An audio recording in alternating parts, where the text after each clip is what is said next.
Hi guys, and welcome back. Today I'm working on this watercolor painting, and we're gonna get chatty. It's gonna be pretty directionless, I think. Hopefully I can kind of reel it back in. But today I just want to chat about some of the thoughts I've been having about my pieces and what I want to be doing as far as a very specific element of the pieces. So today's just going to be a let's chat about art. Let's think about art. It's a good opportunity to pull up your sketchbook or a painting and a cup of tea or whatever, or water, and you can come hang out with me and we'll chat about art. So one of the things that I was really thinking about when I was working on this piece and before this piece is that I've been feeling very unfulfilled with the compositions that I've been working with lately. And I think that it's not necessarily that I don't like what I am doing, but I don't know why I'm choosing to do what I'm doing. I think I'm at a place where I have these like automatic functions of how I compose pieces, how I frame the characters and what's happening around them. And I'm not 100% sure that I like why I'm doing it. I don't know. I'm not satisfied. That's really kind of the end of the be all end all of it, is that I'm not satisfied with what's happened compositionally, and I'm not sure what direction that means. I'm wondering if my desire is to create pieces that feel a little bit less abstract and less like my characters are kind of existing in this metaphysical void of color and texture. I don't think I'm craving that anymore, but I also don't know how I like to create more environmental backgrounds, if that makes sense. I'm kind of riding in the middle between something that feels more tangible and environmental and something really abstract, and I'm not really sure how to like bring those two thoughts together. So I think that it's making me realize that I'm at a point where I need to be actually studying and researching. I need to be looking at how other artists are composing their pieces, how the greats who have mastered this in the past, how they approach composition. And I need to start actually building up like a visual portfolio of the types of compositions that I actually like. I think that where I'm at right now is that I don't know what I like. I'm at a weird place where I feel like maybe there's these certain issues within my own work, but I don't really know if that is actually the cause of my lack of passion for what's happening in the composition. So I think just going back to the drawing board of what do I actually like to look at? What kind of art pleases my eyeballs? And that way I can figure out what kind of art I actually want to make. So I'm going to do that. I'm going to start studying a little bit more compositions as far as like artwork that feels like it lives more in an environment, which I'm feeling more and more intrigued by, and artwork that has more of a design motif. So like Muka, he is, and he has been a very strong influence for me. He has very ornamental elements for the backgrounds and how the characters exist on the plane of painting that we're looking at. So I feel like in a lot of ways I lean more on that side, but I think it's kind of a crutch. I think I've been going that way because I think it's a bit easier in some ways. At least it can be. Like if I'm not creating an environment that then feels like it must make sense and feel tangible, and then the character has to feel tangible within that space. If I just kind of revert back to more basic design elements, it tends to be easier for me. I don't know, things I've been thinking about.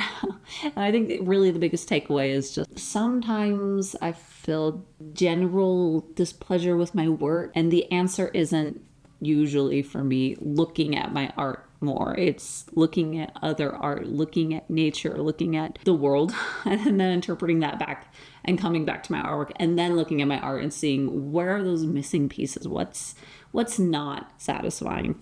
And I think that the more I've been thinking about this is that that's something that I love thinking about in like a non-artistic way, I guess. The way that environment can just bring on different memories and emotions, and it can make us feel so deeply. So like going on a walk. I went on a walk the other day and it was stormy, rainy, and there were leaves all in the road, and I was going with my son. We were picking up fall leaves, and just it was so immersive and beautiful, and it brought me back to childhood, Halloween time, and it's this experience that I realize I'm craving putting that into my artwork. It's basically not there at all, and it's this very, I don't know, effervescent part of being a human is this emotion that's tied to lighting and mood and experience and environment, and it just all kind of blends together. And I think I'd like to try to find a way to put that more into my work, to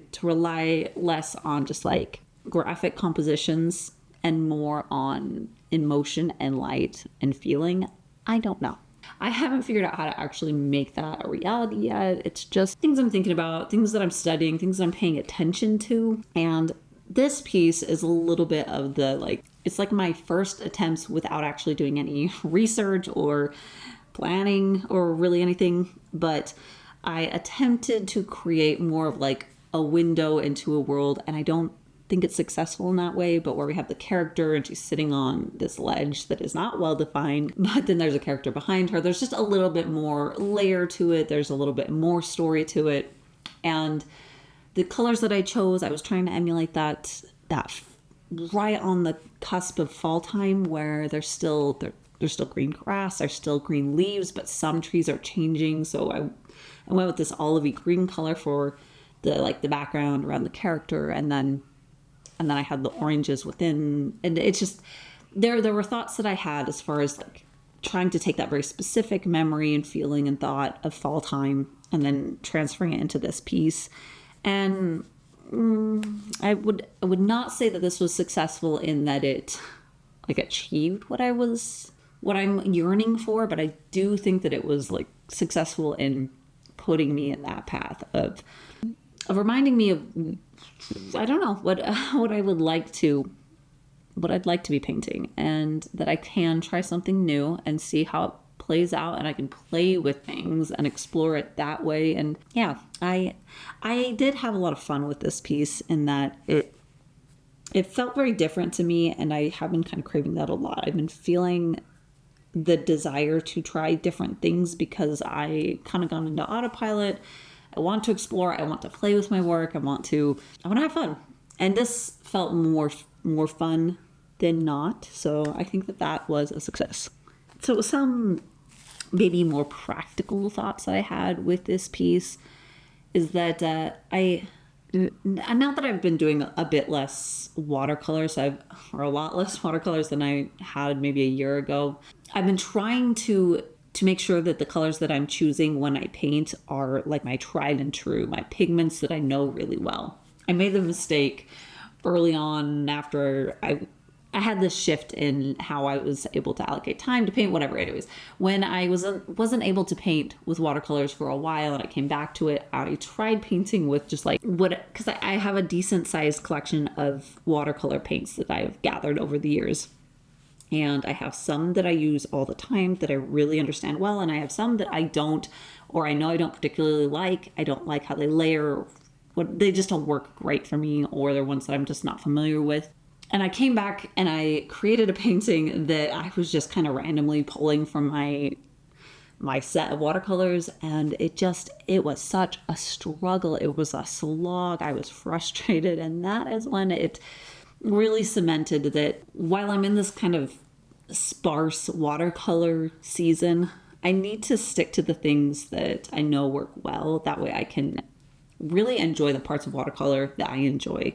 And that's creating these really clean, clear washes and layering and textures. And yeah, so I learned my lesson pretty quickly to use my favorite go-to paints mostly. So a few of those, if you're curious, is French ultramarine blue. I love that one. It's so just like, it doesn't feel gritty or opaque. It's a very transparent blue, and it's clean, it's crisp. and quinacridone red or quinacridone rose. I use those pretty interchangeably. I'm really happy with those two. One is warmer and one is cooler, so that's kind of the difference between the two. And what's my yellow? I don't remember which yellow I use, but I know which one it is. I just don't remember what the name is. And then I have a handful of other ones that I really enjoy using. I have a little pouch that I've gathered those together. That way when it's time to watercolor, I can pull those out. I can figure out what the color palette's going to be for the piece, and then I can decide if I need any additional paints, which I often do. If I need purple, I usually use one that's already pre-mixed, like quinacridone violet or whatever. Anyways, I went back to my roots with this one. I pulled the paints that I know really well, and then I think it was serpentine green. I don't know. I have a special paint for this really gorgeous olivey green color that I used for the outside. That was one of the extra ones that I pulled in. But so during this season of my life where I'm able to spend less time dedicated to painting directly, I've interestingly found that I've opened up and want to do all of my mediums all at once, and I'm really struggling to find the focus. So I have some oil paintings that are already started and they're in the works, and then I have digital over here, and I have watercolor sporadically. I don't think that's a bad thing though. I'm kind of enjoying this feeling of getting back to the roots of just exploration and enjoyment and play with my mediums and opening up all of the options. It's keeping me from getting kind of in this tunnel vision rut of just production. I'm focusing a little bit more on what painting I'm working on and then what really is the best medium, because I do need to be as efficient if I'm choosing efficiency or whatever the qualities I want for that piece. I can choose the exact medium. I don't know. It's been an interesting season. I would definitely say that. I found that I'm thinking about art differently and in a good way. I paint a little bit less, but I'm feeling more and more inspired as the days go on, and that's a good feeling. And that's about it for today, for that very rambly chat. But this original painting is available at my shops if you'd like to give her a new home. There is a link in the description if you'd like to check that out. And that's it for today. So thank you guys so much for watching, and I'll see you next time.